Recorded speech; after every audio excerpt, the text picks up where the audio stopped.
can usefully put silent E into four main categories. The first is its role in lengthening a preceding vowel in a stressed syllable.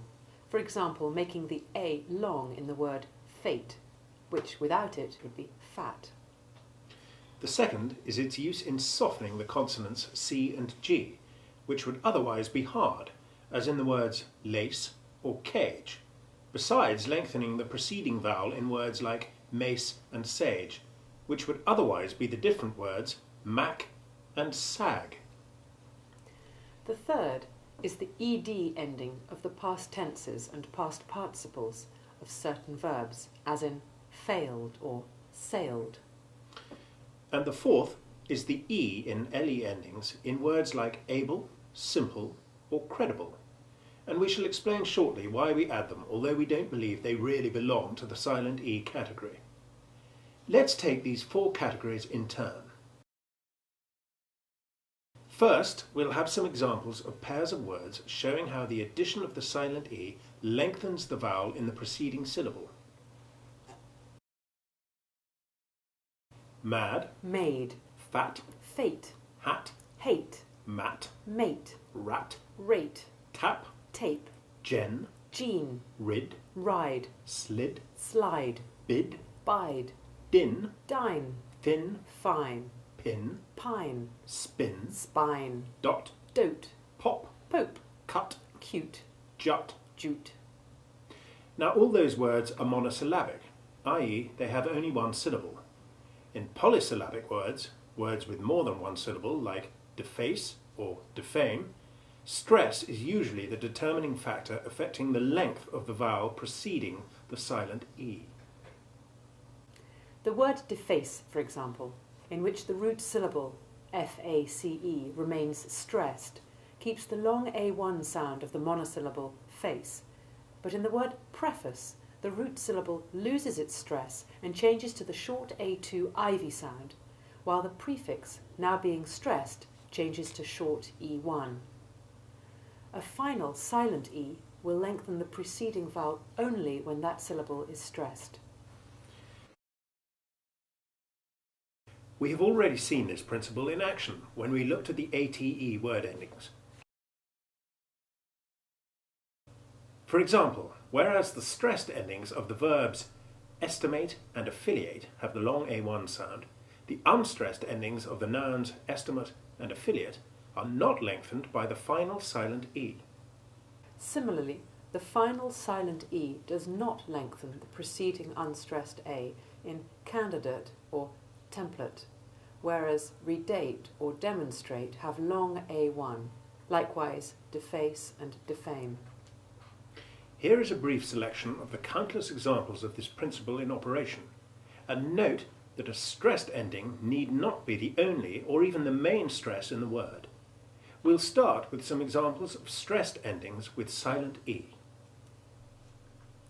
Maritime, Meantime, sublime, pantomime, alkaline, Caroline, combine, confine, decline, disincline, enshrine, estuarine, online, airline, headline, guideline, outline, skyline, underline, Palestine, recombine, porcupine, valentine, alive, arrive, contrive, derive, revive, strive, telephone, elope, depose, antidote, remote, promote, ensure, parachute, astute, abide, astride, beside, bestride, decide, suicide. clientele. Now you say those words.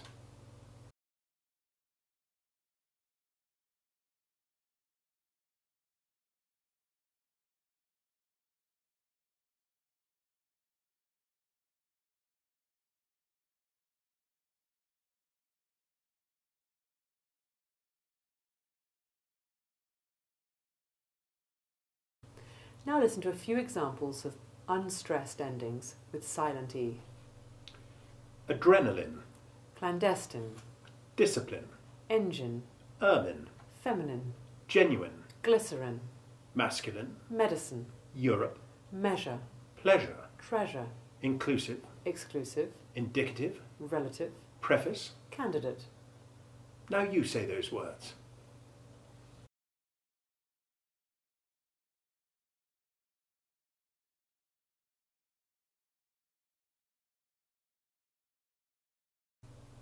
And now listen to an absurd but useful practice sentence. Glycerin makes medicine and antidotes to revive and reinvigorate mating male and female porcupines with the same measure for the masculine and feminine dose. When you have stopped laughing and shaking your head in disbelief that anyone could have thought up something as absurd as this, you say it. Trying not to laugh and spoiling your pronunciation. Use the marked text first, then make sure that you can pronounce the sentence correctly from the following plain text before moving on.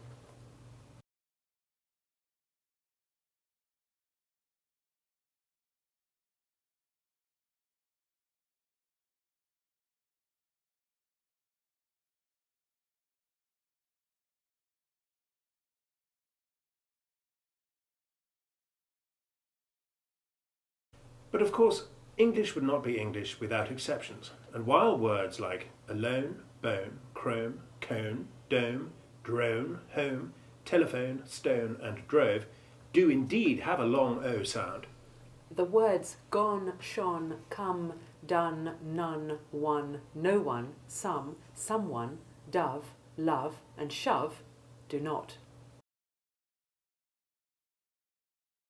There are also the nouns respite and scone, which can be pronounced either as you have just heard them, with short I and O respectively, or with long I and O sounds, respite and scone.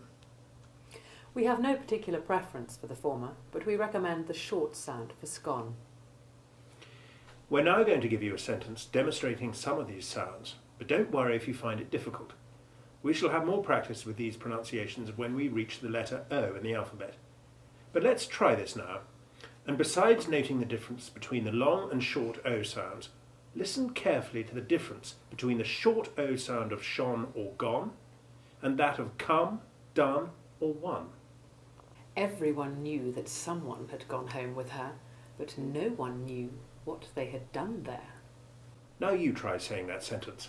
But as I said, don't worry if you don't feel confident about the different O sounds at this stage, as we shall be practicing them in detail later in the course.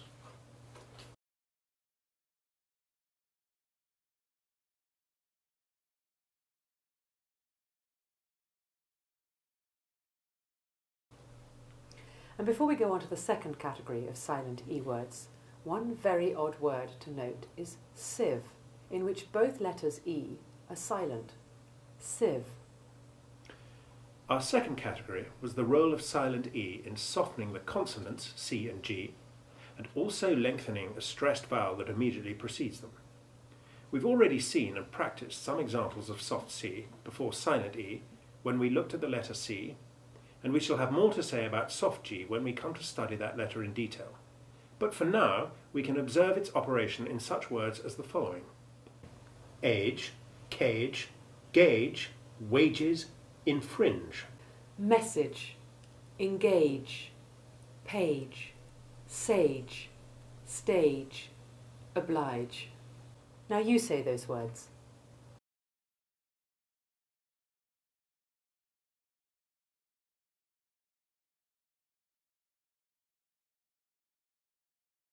Our third category is the silent E that we find in the ED endings of past tense and past participle words, including, of course, adjectives formed from past participles.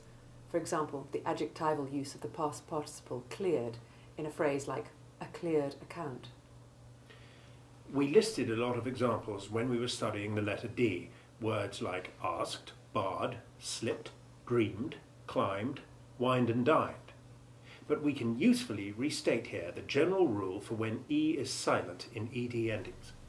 With very few exceptions, the E in ED endings of past tense and past participles words is sounded only when it follows the letters D or T, as in the words ended, demanded, mended, tended, excited, scented or tasted, and its sound, remember, is short E3. But when the ED ending follows almost all other letters, the E is silent. We'll come to the exceptions and anomalies in the third category in a moment, when we've looked at some examples of the fourth category, the LE and EL word endings. When we studied the short E2 sound of words like label, we noted that the same sound is heard in LE endings of words like table, able, simple, uncle, or credible. These words, however, are often shown in dictionaries as examples of silent E, with only the preceding consonant L being sounded. It may not matter greatly how we define it, as long as we can make the correct sound, but in teaching pronunciation, we find it better to regard such LE endings as inversions of short E2, followed by L. Listen to a rather silly sentence mixing LE and EL endings. Gentle Mabel's unable to label insatiable Uncle Abel's horrible bottles of Kummel on that unstable enamel table. Now you try saying that sentence.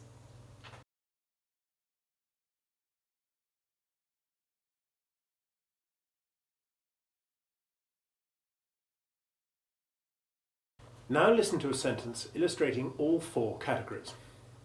Uncle Don's gone to wine and dine some of his horrible, pampered clientele.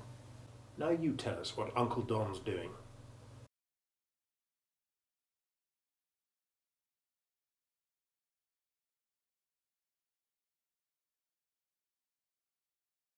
Having now looked at and practised all four main categories of silent E, we'll return, as promised, to the exceptions and anomalies in the third category, the ED past participle and adjective endings.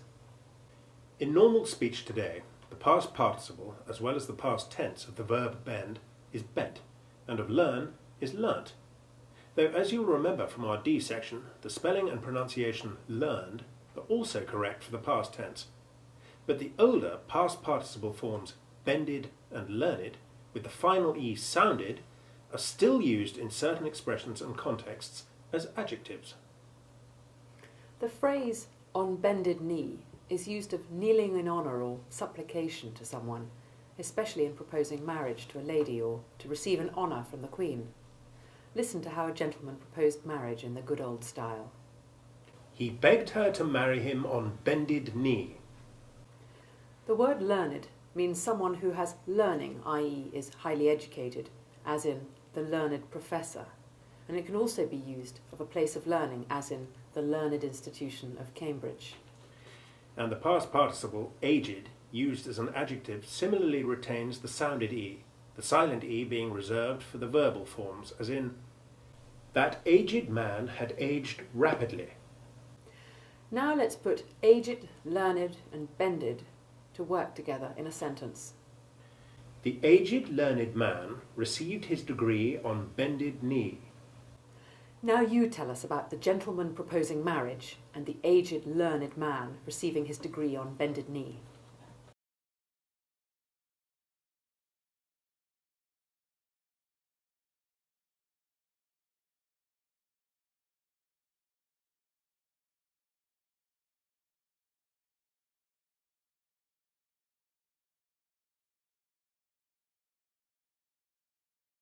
Although the word crooked has the silent E in the past tense ending, as in the sentence, he crooked his finger, the adjective crooked retains its old sounded ED ending.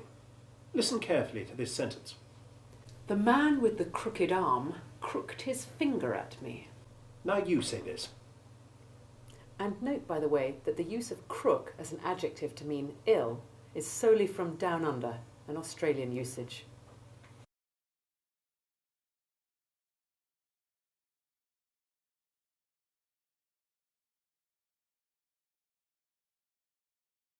The words naked, sacred, rugged and ragged may look like past participles of verbs or adjectives formed from them, but they aren't.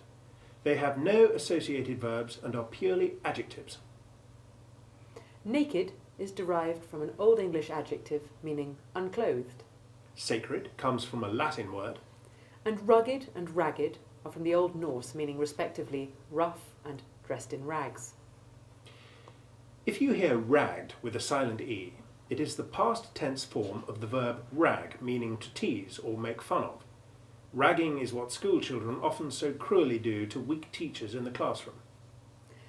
Then if they become students at a university, they have their rag days, when they do a lot of teasing and joking and generally making a nuisance of themselves, but in a better cause, to raise money for charities.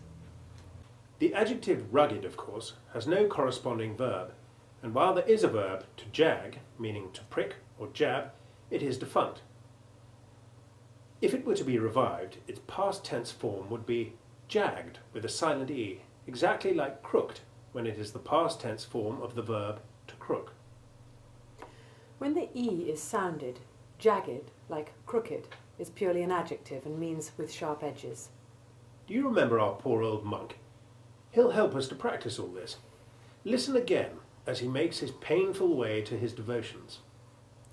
With naked feet, the aged and learned, but crooked and ragged old monk walked on the jagged rocks, on the rugged shore, to the sacred shrine, to pray on bended knee. Now you tell us again about our old friend, the aged and learned, but crooked and ragged old monk.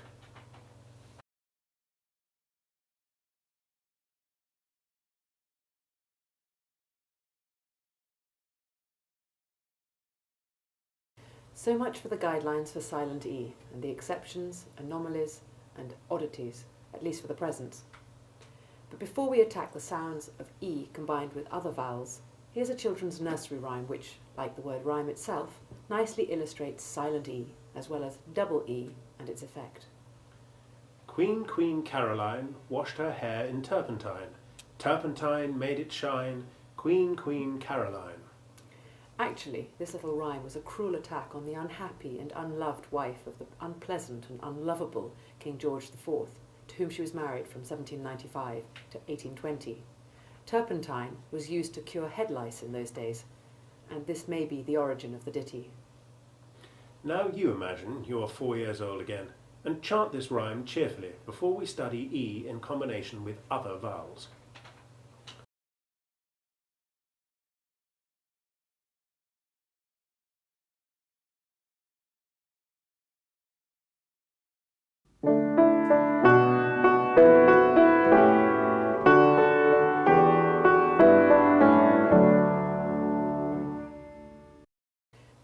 I'm afraid we need to take a deep breath before we attack the EA pair of letters, as it is capable of producing many sounds, but we can divide them into two main categories. Distinct and semi-distinct sounds. Where the two letters E and A can be distinguished as separate sounds to a greater or lesser extent, as in create, theatre, or real. And single sounds. Where the two letters together make a single sound, like the long E1 sound of beach, the short E1 sound of tread, the long A1 sound of break, or the long A2 sound of heart.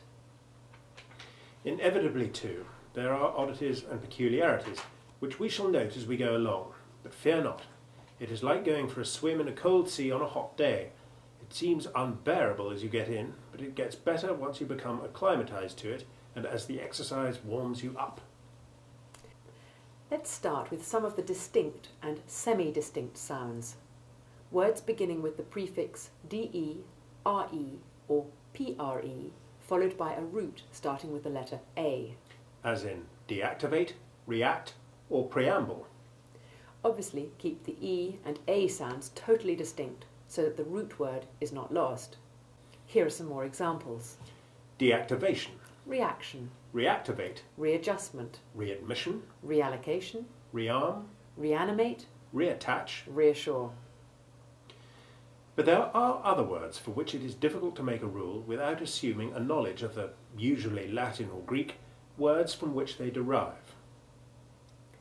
And as such words are relatively few, it is simpler just to learn them. Listen to these examples. Area, Create, creation, creativity, idea, meander, reality, theatre. theatrical. And there are less common words like cotoneaster, the name of a shrub. Oleaginous, meaning oily. The religious terms beatify and beatitude. And the feudal term fealty.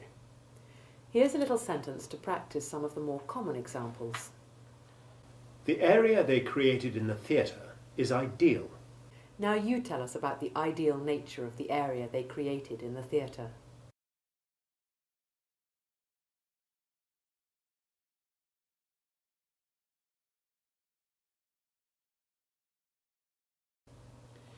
Note that the words ideal and real are often mispronounced, as though they rhymed with real and deal. In fact, they have their two vowels sounded separately, because they belong to the category of words with the al adjectival suffix, not the category of merged sounds. They both have long E1 followed by the short A2 ivy sound. The root of the word real is the Latin word re, the ablative case of res, for those who don't know Latin, which is used in English to mean in the matter of or in reference to, as in the following sentence. Read the breaches of each teacher's agreement. We ideally need a real legal eagle. And did you hear the difference between the distinct vowel sounds in real and ideally and the single merged sound of EA in breach, each, teachers and eagle, which have the same long E1 sound as the E in re and legal and the double E in agreement and need? You never hear people merging the E and A in the nouns idealist, realist or reality. But you do hear it in ideal and ideally, real and really, and you must avoid doing this. Now you say that sentence.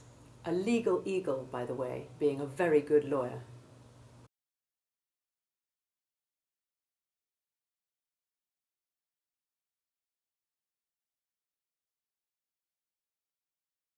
Now listen to another one. Real realists ideally realize ideal reality. Now you say that absurdly metaphysical sentence, which should ensure that even in an imperfect world, you never mispronounce real or ideal.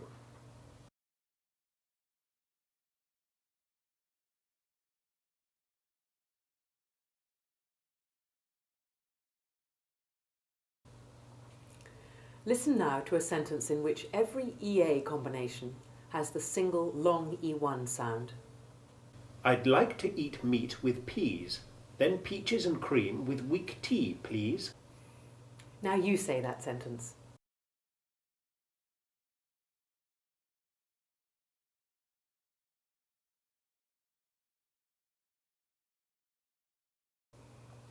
Now listen to one in which every EA has the single short E1 sound. He dreamt of wealth instead of health. Now you tell us of this foolish man's dream.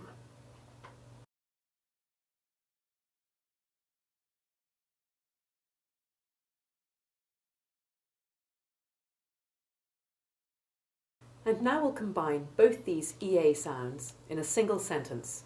Listen carefully now. Pleased to be eating meat with peas, to be followed by peaches and cream and weak tea, he started daydreaming and dreamt of unlimited wealth and perfect health. Now you say this sentence, first from the marked text, then from the following plain text.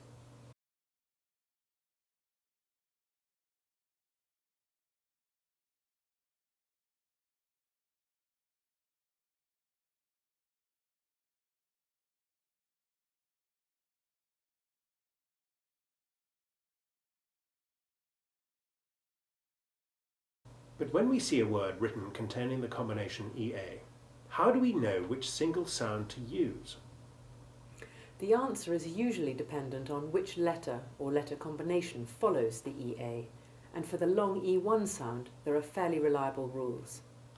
The EA has the long E1 sound almost always when it is followed by any of the following letters or letter combinations, for each of which we give examples, mainly monosyllabic ones for simplicity.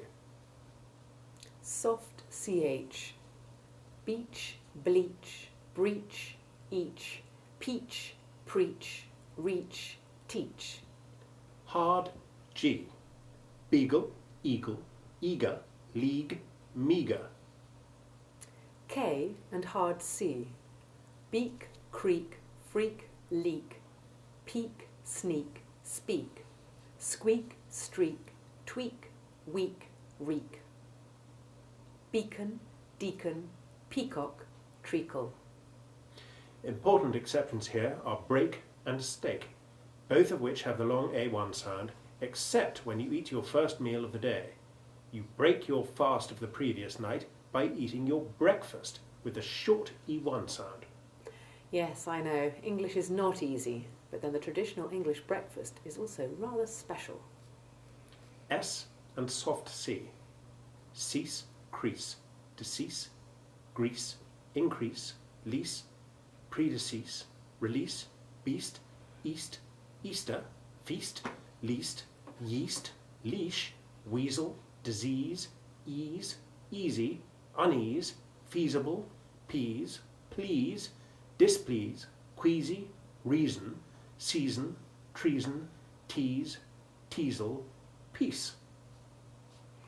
Important exceptions are breast, pleasant, and all words in which the EA is followed by SURE, like measure, pleasure, and treasure. All these have the short E1 sound. T.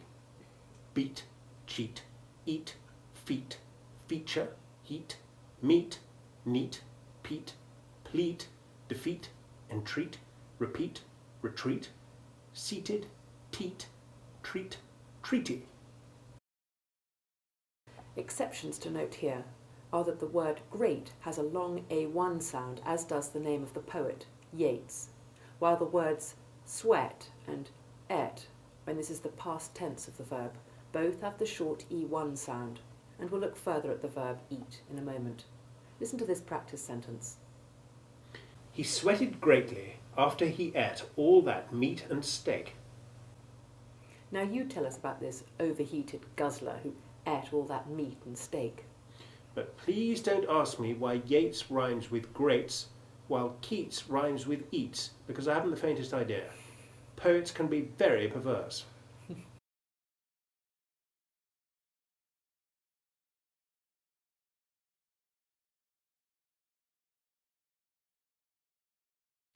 We must also note that the general rule that the syllable EAT has the long E1 sound does not apply to words with the ending EATH.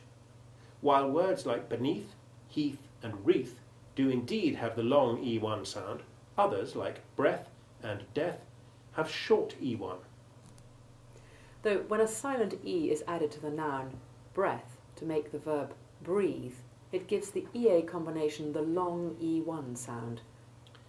In most cases where EA is followed by any of the letters and sounds listed above, it makes no difference whether the relevant letter following EA actually ends the word, as in beat, or is followed by other letters, whether vowels, as in reaching or neater, or consonants, as in beats or beast, apart of course from the few exceptions. It also makes no difference whether the syllable is stressed or not. EA followed by S in the verb increase does not change its long E1 sound in the noun increase.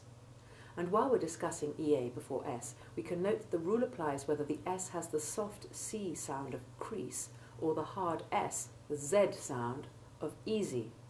And it also applies to EA followed by soft C itself, as in peace. Matters become a little more complicated when other letters and letter combinations follow EA.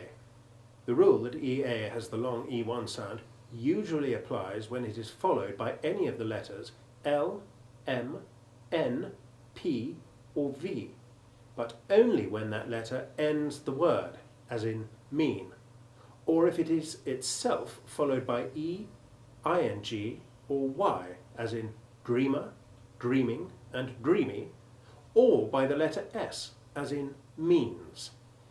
Here are the relevant letters with some examples. L. Congeal, deal, heal, peel. Appeal, seal, steal, teal, veal. M. Beam, bream, cream, dream, gleam, ream, seam, scream, steam, team. Beaming, creamer, dreaming, gleaming, steamer. N. Bean, clean, dean, gene, jeans, lean, mean, means, wean. Meaning, leaning, cleaner, leaner, peanut. P. Heap, leap, leaping, neap. Reap, reaper, reaping. However, when the following L, M, N or P is itself followed by T in what is called the strong past tense of certain verbs, the long E1 sound of the preceding EA changes to short E1. Here are some examples. Long E1 sound. Deal, dream, lean, mean, leap. Short E1 sound. Dealt, dreamt, lent, meant, leapt. And the same thing happens with the verbs heal and steal when th is added to make the nouns health and stealth, which rhyme with wealth. It is easy to keep a nice, clean, single merged sound for the EA combination when it is followed by all the consonants we have looked at so far, except L. It is also difficult with a following R, but that problem child has other difficulties, and that is why we have reserved it for a section on its own later. The problem with the following L is that that letter itself necessarily and naturally involves a little bit of the ivy sound as you move your tongue up and forward to behind your top front teeth to make it. But be careful not to let this become the equivalent of an AL suffix, as in ideal and real. Keep as clean, smooth and fully merged sound as you possibly can for EA in words like appeal, congeal and deal, though it's harder than with, for example, the merged long O sound of OA in coal or the double O of school or fool. The EA has the short E1 sound in the words weapon and seamstress. And in the case of seamstress, the change from the long E1 sound of seam is analogous to the change from heal to health. Where the EA is followed by the letter V, it usually has the long E1 sound. But there are several short E1 words too, as in the following examples, to which we'll add the very few words ending in EAF. Long E1. Beaver, bereave, cleave, cleaver, eaves. Grieves, heave, heaving, heaver.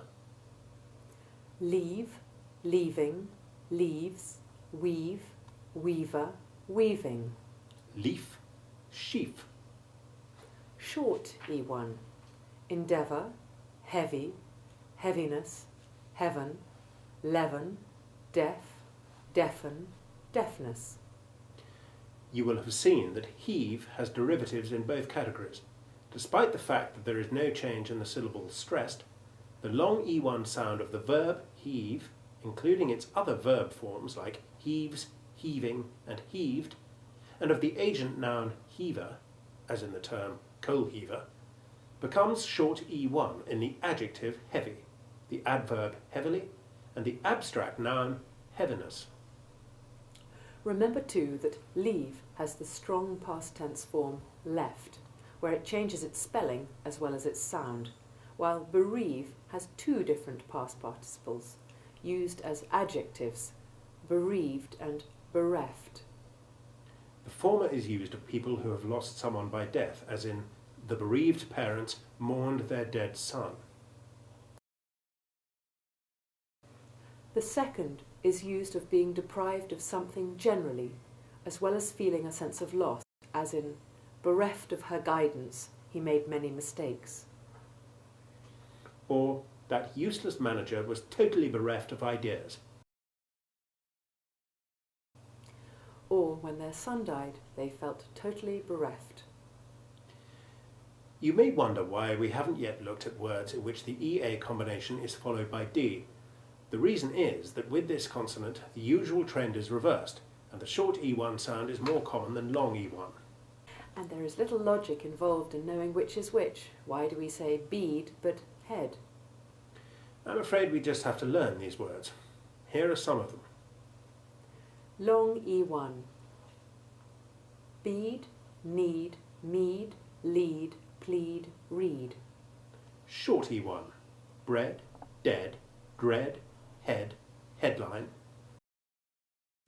Homestead, instead, led, meadow, red. Ready, readiness, steady, unsteady, steadiness, thread, tread. Now you say and learn those EAD words.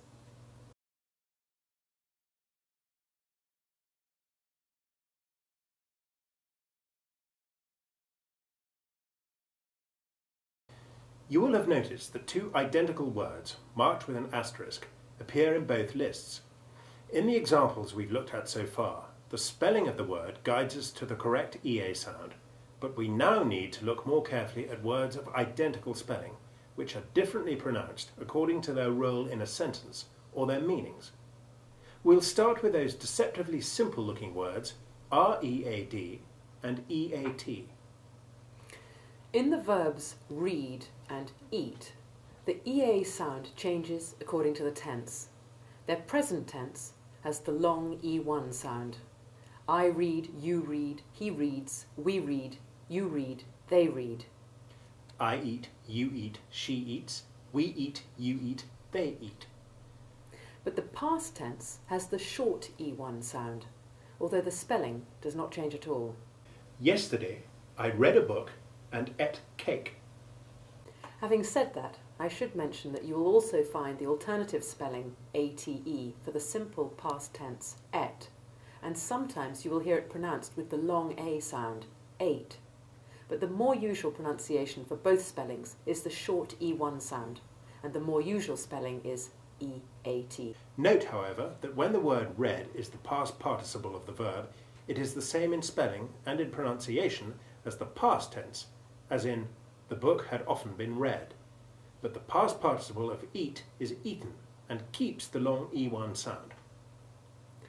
We have already noted other verbs in which EA similarly changes its sound from the long E1 in the present tense, as in dream or mean, to the short E1 sound in what is called the strong past tense, as in dreamt and meant. But unlike read and ate, they also change their spelling. Now let's do some practice. We'll start with the sounds of the word read. Watch and listen carefully. The children then read a book that had often been read to them before. It was easy to read, and they were now good at reading it for themselves. Now you tell us about the children who read an easy book they had often read before and evidently liked reading.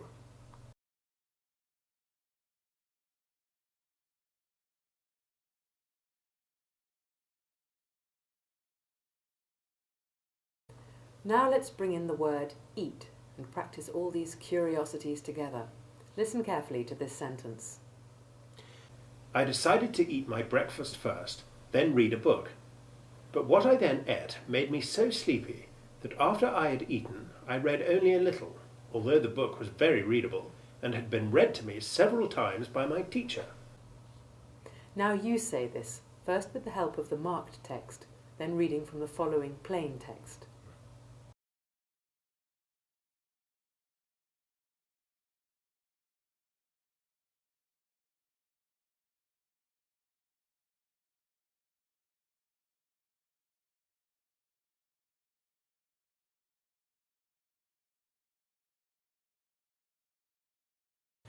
Another curiosity requiring special notice is the identical looking pair of words LEAD, which like READ was in both the long E1 and short E1 lists of EAD words. The word LEAD with the short E1 sound always refers to the metal, lead. It is usually found as a noun or used adjectively, as in lead pipes. But there is also a verb to lead, meaning to put the metal, lead, onto something. It is rarely found in the active sense, but you do get it in the past participle, as in leaded windows, unleaded petrol, and a leaden sky, which is sadly very typical of the great British weather. When the word has the long E1 sound, lead, it always refers to being in front or in control, or taking someone or something from one place to another. Here are some examples. My horse is in the lead. I've changed the electric lead on the cooker, the word meaning a wire in this context. This road leads home. Our leaders lack leadership. You will also hear the noun lead used adjectively, as in the lead underwriter or the lead player. But this is not good English. It is better to say the leading underwriter or the leading player. And one final point to note. The verb lead, like read, changes from the long E1 sound of the present tense to the short E1 sound in the past tense. But unlike read, it shows this by a change in spelling to LED, as in the sentence, "We are all led by leaders lacking in leadership." Now you say that sentence, which, with a very few notable exceptions, is distressingly all too true.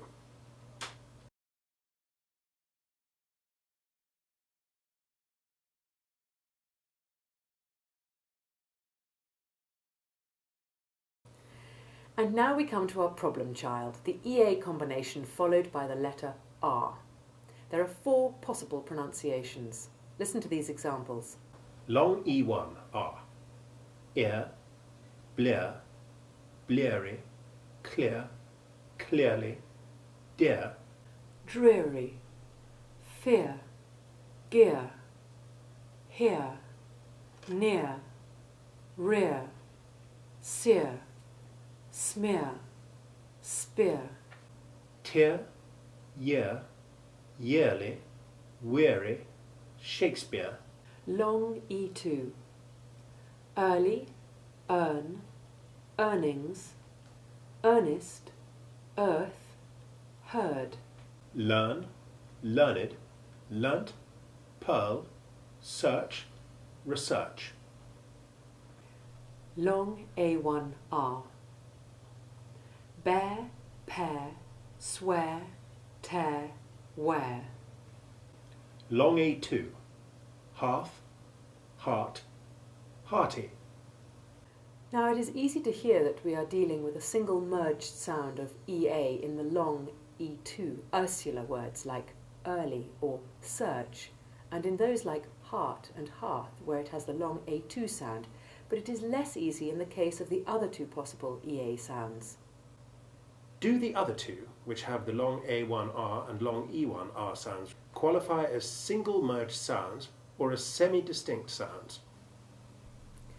They are best categorized as the former because, as we noted earlier, the slight ivy sound we hear is nothing to do with the EA vowel combination, but is part of the sound of the letter R, which indeed is little more than this when in the weak form, as in clear, compared with clearing. This results naturally from the slight raising of the chin after making the long E1 sound, but when the R is followed by a sounded vowel, like the I in clearing, it develops into a stronger R sound, in which your lips are pushed forward, your tongue is held back, the inside of your lower lip comes up to touch the edge of your top 2 front teeth, and the sound is made as you drop your chin again. It is important to look at the sounds in this way, because you need to avoid making words like clear and dear sound as though the E and A are distinct vowels, as in real and ideal. They do not rhyme with the comparative adjective freer, the verb steer. Now, we want you to note again the different strengths of the sound of the letter R itself. When it is the last letter of a word, it often has little or no sound, as we heard in clear or dear. But when it is followed by other letters, it is often more strongly sounded, and most of all when it is followed by I or Y, as in clearing or dreary, or by another R in a composite word like earring. As we practiced making the R sound earlier, we can go straight ahead now to practice pronouncing some of these words. The following examples are in increasing order of strength of the sound of the letter R. Early, Earn, clear, swear, earnings, clearance, hearing. earring. Now you practice saying those words exactly as we said them.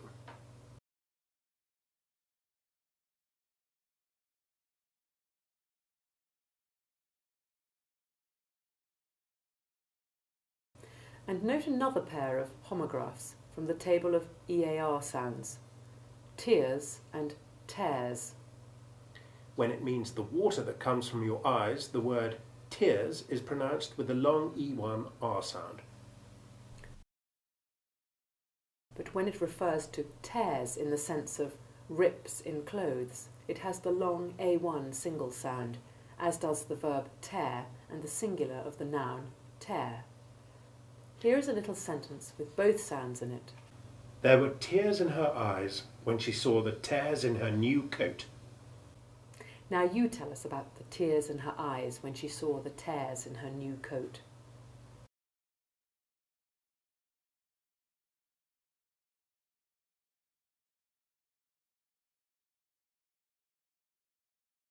And if you go shopping, you may wish to buy a shirt in the menswear department of the store, or a kettle in kitchenware. The sounds of where and where are the same. The word ware is an old word for an article of merchandise.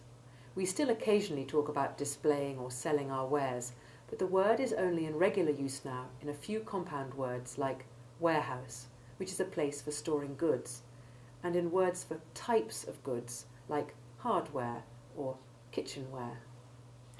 Here's a short but useful sentence to make sure we've got our minds and tongues round the EA sounds. Each hearth easily heats bread. Now you tell us that each hearth easily heats bread.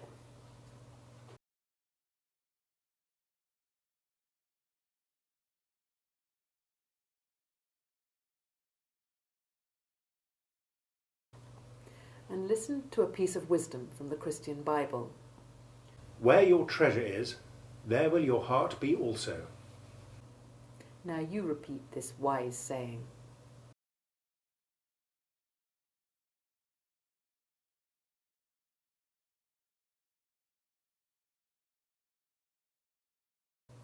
Beauty is another oddity. Not the concept, of course, but the pronunciation. The sound of the EAU combination is best described as a very slight, short E2 ivy sound, followed by and almost merged with the sound of the pronoun you or the name of the letter U. Listen carefully. Beauty. Beautiful. Beautify. And we can add Bewley, the anglicised pronunciation of the stately home and village of Lord Montagu in Hampshire, and meaning literally beautiful place. It has a famous museum of old cars and buses, and is in beautiful grounds. But the French pronunciation of EAU, akin to the long O sound of the name of the letter O, is retained in adoptions like eau de cologne, and in the word bureau, although the first syllable of that word has acquired an English U sound. Bureau. How odd it is that the first U in this word has the EAU sound we find in beauty, whereas its own EAU syllable retains the French pronunciation. The syllables have the same sounds in bureaucrat, but when the stress moves from the first to the second syllable in bureaucracy, the formerly long O sound of EAU becomes short. Bureaucracy. These are important words in the unbeautiful bureaucratic word of the European Union. Now listen to a sentence that brings beauty into our minor galaxy of EA sounds. I heard with great pleasure that you each wear really beautiful beads, pearls, and heart-shaped earrings. Now you say this sentence.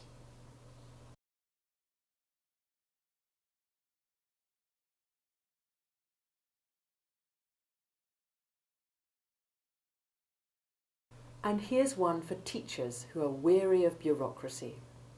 Teachers really can't bear bureaucracy and bureaucrats eating away at their hard-earned wealth and wearing them to death with paperwork. Now it's your turn to express teachers' feelings on bureaucracy.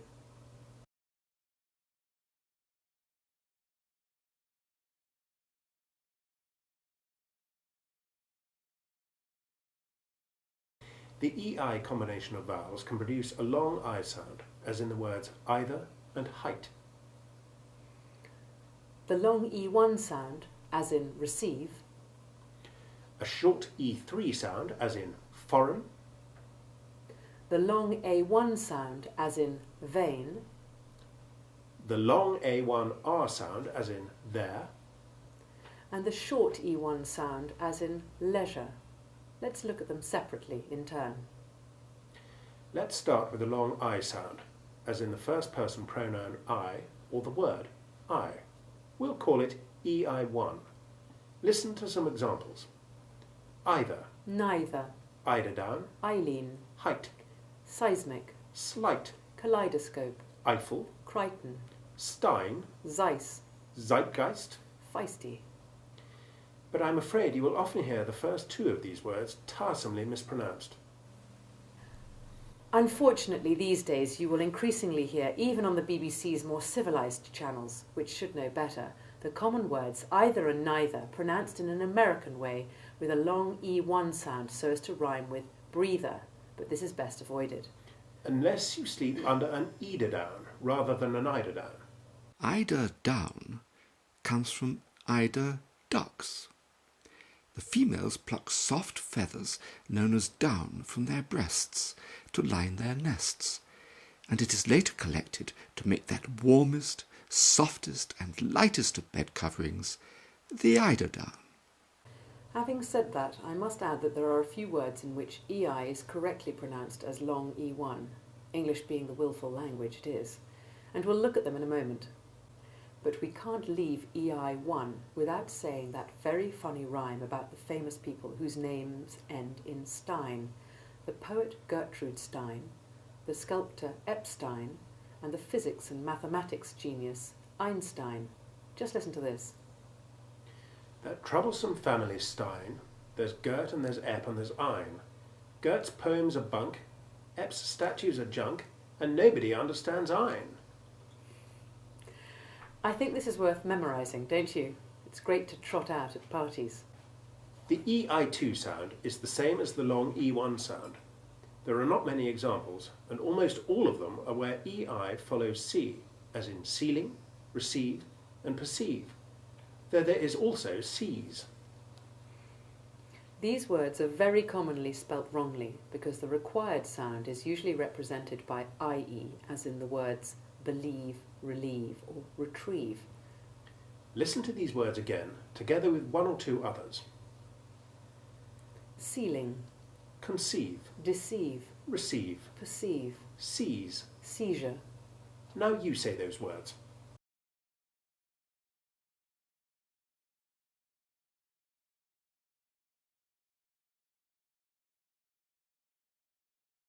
We can also usefully note here that the verbs ending in CEIVE make nouns that end in CEPTION, which has the short E1 sound, as in conception, deception, reception, and perception. Now listen to a sentence containing words in which the combinations EI and EA make the identical long E1 sound. I perceived she was pleased to have deceived him so easily. Now you tell us about your perception that she was pleased to have deceived him so easily.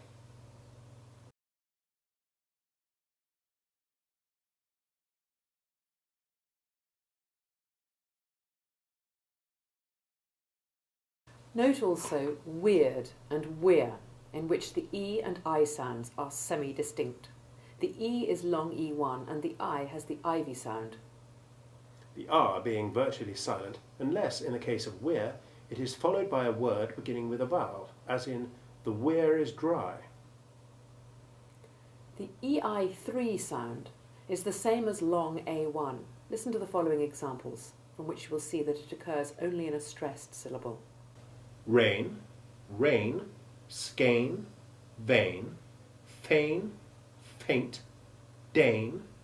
Inveigh, nay, slay, weigh, 8, 18, 80. Freight, weight, beige, abseil, hey-ho, heinous. The last of these words, by the way, is an old word often affected by journalists and politicians who love to call crimes heinous rather than serious or grave, and it is often horribly mispronounced, as though it rhymed with genius. Now you say that list of words with the EI3 sound.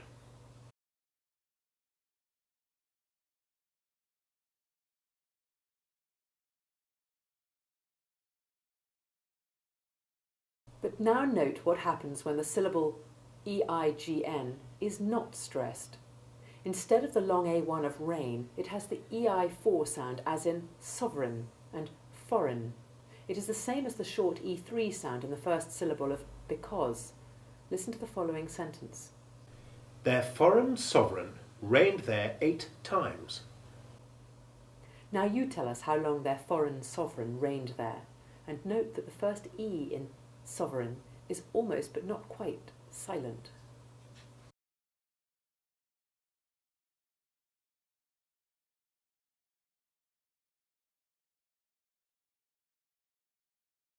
The EI5 sound is the same as the AI sound in air, the EA sound in pair, the long A1R of bear, and the long E3 of there. We find it in the possessive pronoun there, in the noun air, and derivatives like heirloom and heiress. And in there, the colloquial abbreviation of they are. Listen to a little sentence to practice these words, and note how to spell them. There, they're careless heirs. I expect a rich couple had died, and you must now point out their heirs at the funeral.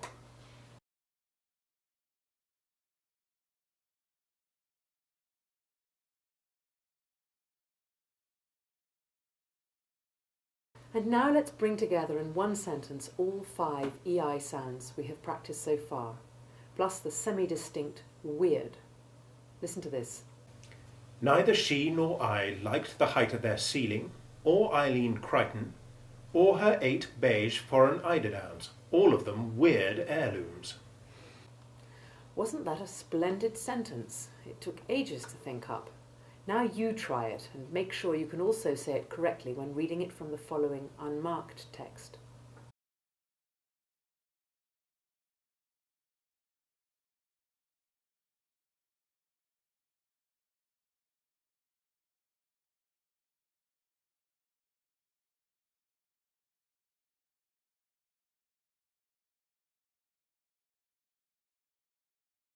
The word leisure is an oddity in pronunciation, the EI combination having the short E1 sound and rhyming with measure, pleasure and treasure.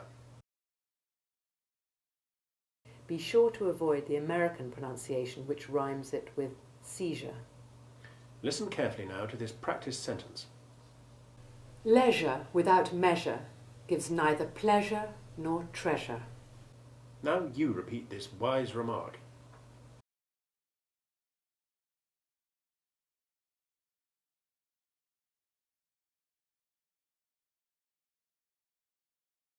Moving on to the combination EO, we'll find very few words in which it makes a single merged sound in contrast to the distinct sounds in words like geography, theorem, reorganize.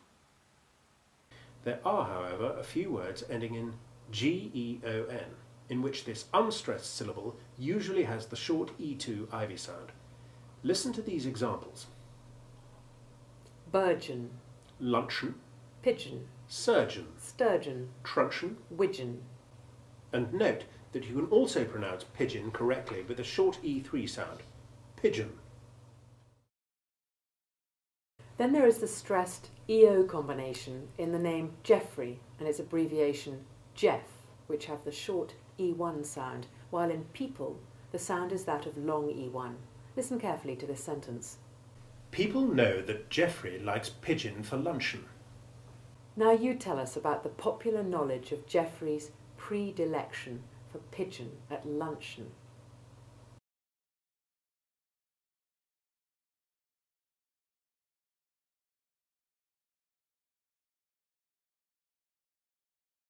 The merged EU is always pronounced like the name of the letter U.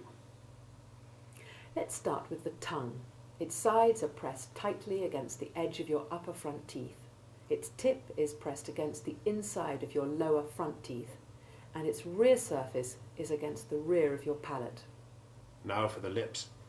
You push them forward and slightly upwards and outwards, and as you produce the air, which you should feel first at the back of your palate, where the rear surface of your tongue is touching it, You slightly open and then immediately contract the edges of your lips so that there is only a tiny pinhole between them, and you feel your chin tightening too. But don't pucker your lips by pulling their tips inwards, or you'll find yourself making the horrible bilious pigeon sound that causes the prof to freak out. And quite right too. It's horrible. Watch and listen carefully now. You. You. Europe. Now you make the sound and say those two words.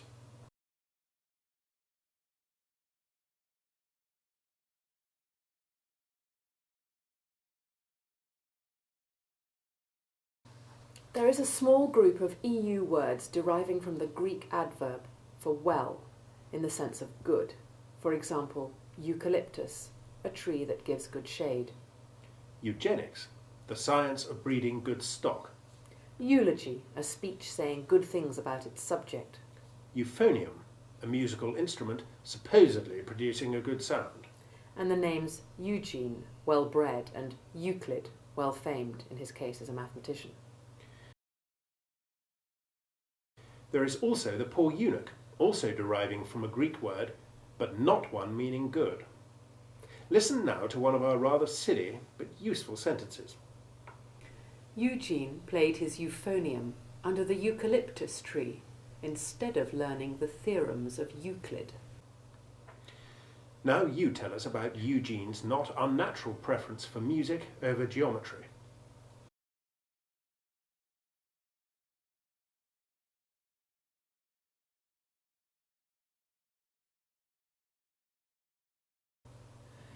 From Norman French come feud and feudal, but there are a few other EU words, though you should note words compounded of the prefix pseudo, in which the P is silent, which is from the Greek for false. If someone writes under a false name, he writes under a pseudonym. A pseudo-monetarist only pretends to be a monetarist. And if you hear someone called a pseudo, it means that he puts on airs, an affected person who pretends to be what he isn't. There are many of them about. Then there is the peculiar word queue. It came into English via French from the Latin word for tail, but in practice, rather than etymology, it is more English than French. In Paris, everyone fights to get a taxi, but in England we stand in lines patiently waiting our turn. The English are good at queuing. Watch and listen as I say it again, and note its spelling. Queue. Queue. Words ending in EUR are usually adoptions from the French, and generally keep their French pronunciation, as in raconteur, chauffeur, or entrepreneur. Though you will sometimes shudder to hear entrepreneur made to rhyme with manure by those who know better. The word amateur, however, has been anglicised. The stress has moved from the last syllable to the first, and the EUR ending has the short E2 sound. Listen again. Amateur. And keep the sound of the T hard. You'll sometimes hear it mispronounced as soft CH, and this should not be imitated. Listen to a practice sentence. The entrepreneur's amateur chauffeur earned his leisure. Now you say that sentence.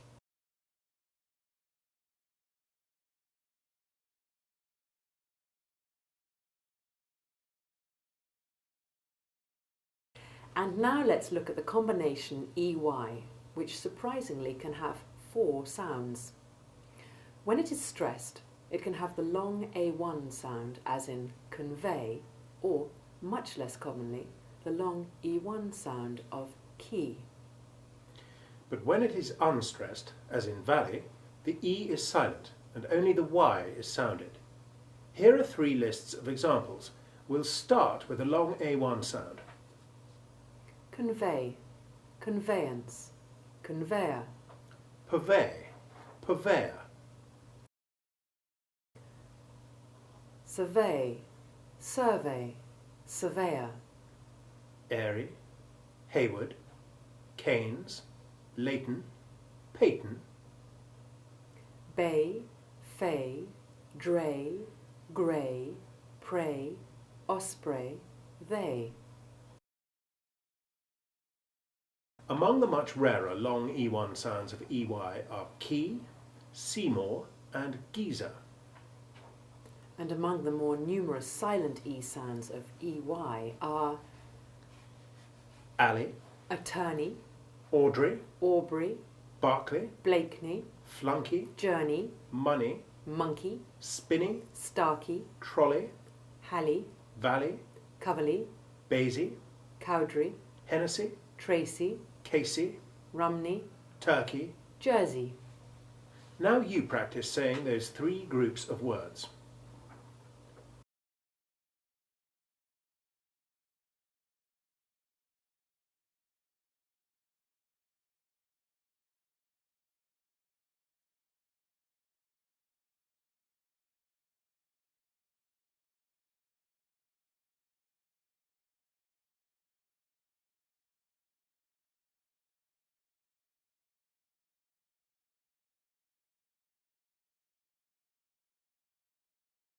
And there is the common but rather odd word I, the pronunciation of which is identical to that of the name of the letter I.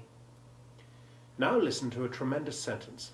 Though if you ask me why the sounds of EY in Seymour and Leighton are different, or why the famous or infamous economist's surname is Keynes, but the town is Milton Keynes, I must confess I haven't a clue.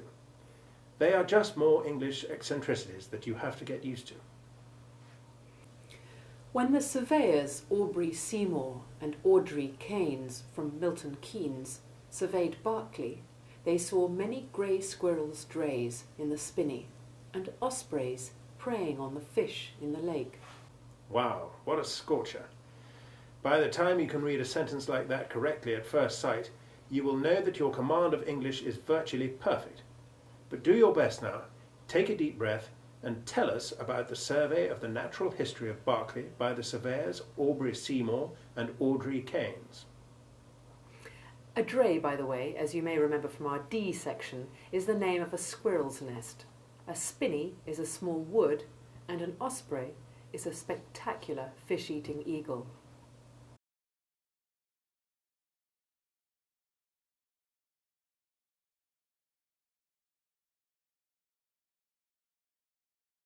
And let's end our study of the letter E with our opening sentence. Listen to it again. Eugene's wife, Eileen, knew her children easily fell asleep there when she read them their favourite bedtime stories. Now you say this. Then with a sigh of relief, but also, I trust, a feeling of triumph and satisfaction, we'll move to the next and very much easier letter, F.